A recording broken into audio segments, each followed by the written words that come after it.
Mbwira ibintu bibiri ushobora kunyangira direct tugihura. Ikintu nshaka kwangira. Yego.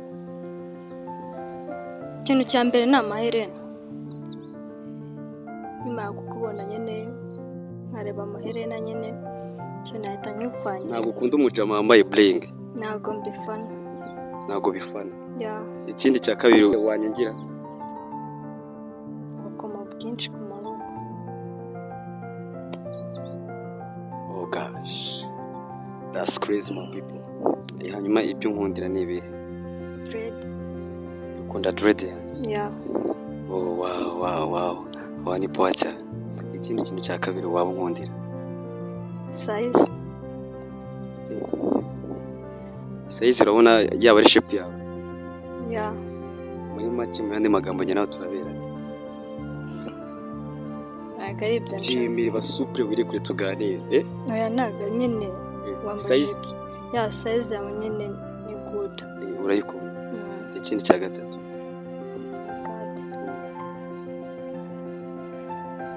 Ikindi cya gatatu ntacyo. Yes, mambo vipi my people, ni MC The Soft Dancer aka the hottest hit papa official selector bad man once again, but if you understanding what I'm saying aka Shushu Muji. Icyana umeze utese? Sawa. Umeze neza se? Ya. For sure. Ya. Niba ndavugana nani? Asta. Bakwita Asta. Iryo zina umuntu yasanga kuri ID yawe? Yes. For sure. Ufite irangamuntu yanditseho Asta? Mfite irangamuntu yanditseho Asta. Wayimaye? Nawe nagendanye. Nawe wagendanye? Kandi urayigira? Kandi ndayigira. Hanyuma ubwiza ufite wawe hakangaye? Kwijana. Kwijana? 100%. Umbwiye 100? Yes, 100? Yes, ni ijana kwijana. Yes. Ntabwo ari wahura n'umucamanga akubwire ko atari kwibora neza se, akubwire ngo uri mubi? No, ntabwo ndahura nawe. For sure. Ugiye kumbwira ibintu bibiri ukundira MC The Soft uyu muniga muhagararanyemo hano? Ikintu cya mbere banza unyitegereze neza, utaza kuvuga ukabeshya audience yanjye, banza unyitegereze neza fresh uvuga ati cyaze uyu muntu egera hino ntujye kure. Wongera ijwi. Ikintu cya mbere nkuziho. Unziho? Njye ntabwo nakubwiye ibyo unziho, ibyo nkundira. Icyo nkundira? Ariko wambonye? Nakubonye. Mbaho? Nakubaho. Let's go. Ikintu cya mbere nyine nkuziho. Nkuziho nyine ububora bw'amatrend ku buntu nyine ku ma YouTube, ku ma TikTok. Ibyo byonyine? Icyo nkuziho. Hanyuma ibyo nkundira ni ibihe? Dread. Ukunda dread? Ya. Oh wow. Wani poa cyane. Ikindi kintu cya kabiri waba nkundira? Size. Size urabona yaba ari shape yawe? Ya. Muri make mu yandi magambo njye nawe turabera. Ntabwo ari ibyo. Jimmy basupre wiri kure tuganire. Oya ntabwo nyine. Size? Ya size yawe nyine ni good. Urayikunda. Ikindi cya gatatu?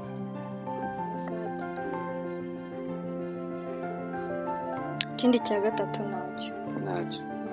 Uko byagenda kose nta muntu ubaho mwiza ijana ku ijana, wabura ikintu abantu bamwangira. Ntabwo byabura gusa njye. Mbwira ibintu bibiri ushobora kunyangira direct tugihura. Ikintu nshaka kwangira? Yego. Ikintu cya mbere ni amaherena. Nyuma yo kukubona nyine nkareba amaherena nyine cyo nahita nyikwangira. Ntabwo ukunda umujama wambaye bling?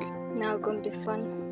Ntabwo bifana? Ya. Ikindi cya kabiri wanyangira? Ubukomo bwinshi ku maboko. Oh gosh. That's crazy my people. Hanyuma ibintu imbere yuko dukomeza ikiganiro cyanjye nawe, ibintu ndi kureba ni ibiki? Ko mbona bidasanzwe kuri wowe. Ibiki uri kureba? Njye ibintu ndi kureba kuri wowe nyine, ndi kureba mu maso yawe nyine urumva nasanzwe mbona ku bandi bakobwa ariko yemwe nkaba mbibonye. Like? kandi nanjye ndi kubikubaza. nturi kumbonaho udasanzwe ubona ku bandi bakobwa. Yes. banza ari isoni, nta soni mfite. Uvuze ko zikuriho kandi waranditse kuvuga ngo ntazo ufite. Oya. Imisatsi. No way. Ndagaribyo. Okay, twagiye, let's go. Ibintu byo kubuseka neza ubikura he?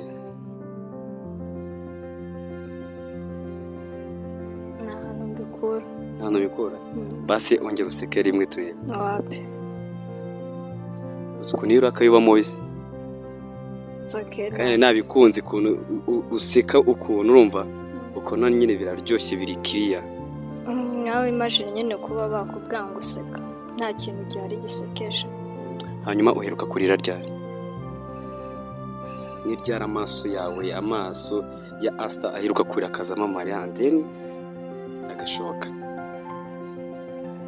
Ni kera cyane. Ni kera. Uribuka icyari cyabaye kugira ngo urire? Ni iki? Icyo gihe njye na boyfriend wanjye twari twararakanyije. Mwarakaranyije? Biba ngombwa nyine ko mbabara then nkarira ariko bitari level nyine irenze. Okay, twagiye kuri aka challenge kameze gutyo. Uri tayari? I'm ready. Umuntu agira intoki zingahe? Zose hamwe. Intoki.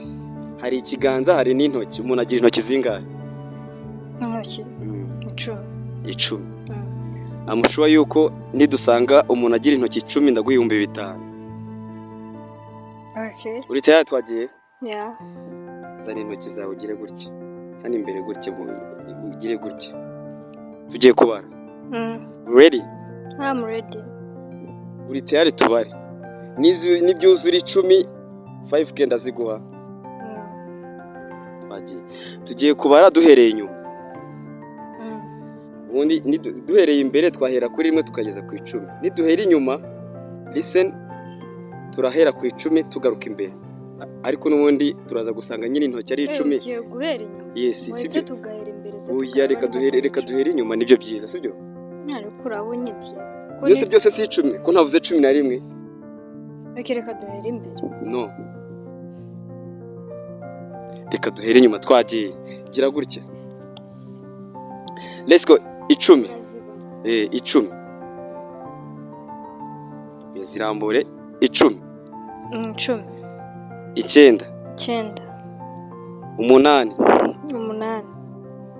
8. 8. 7. 7. 6. 6. Hanyuma 6 guteranyaho 5 ni kangahe? 6. Guteranyaho 5.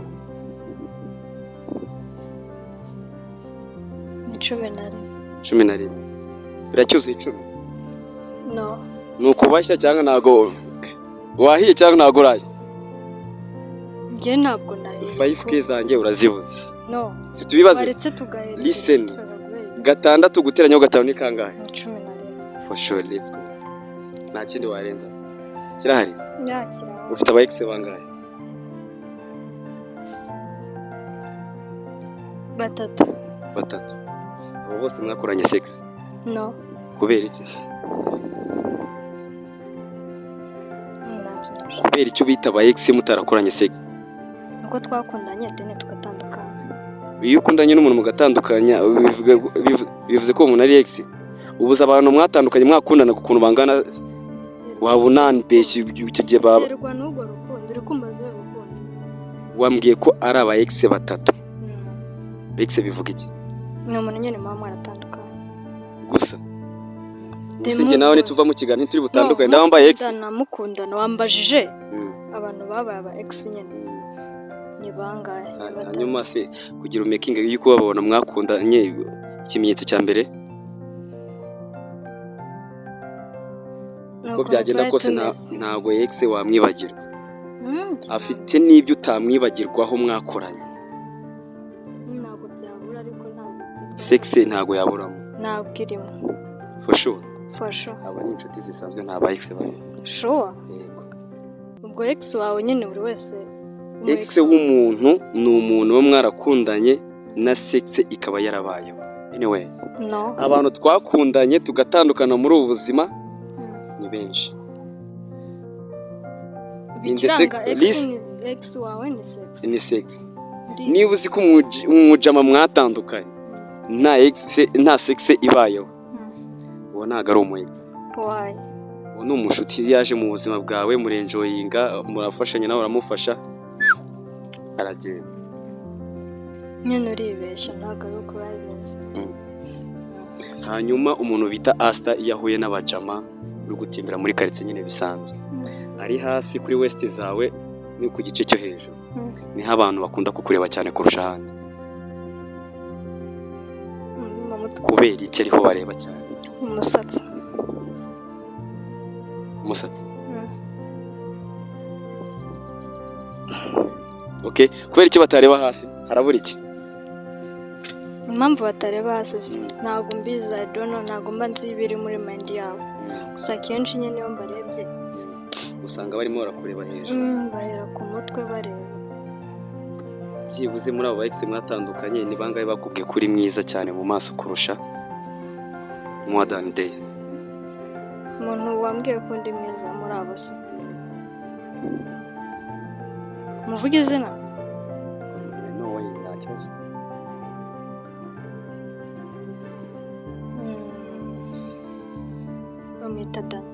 Bamwita Dani. Muracyakundana?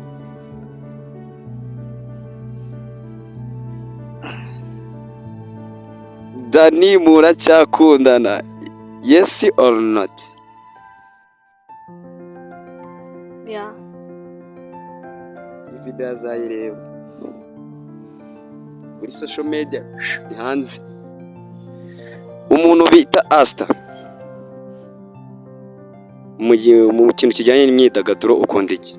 Hobbies yawe? Fashion. Ukunda fashion.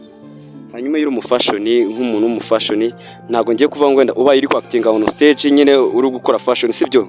Mu buzima bwawe busanzwe yiri kugenda mu nzira cyangwa se wumva ufite agaplot yuko hari ahantu ugiye kujya, iyo wambaye neza ukavuga ati uyu munsi Asta on the top, sibyo? Uba wambaye iki? Banambaye wambaye ipantaro ubwo hejuru amabere hanze.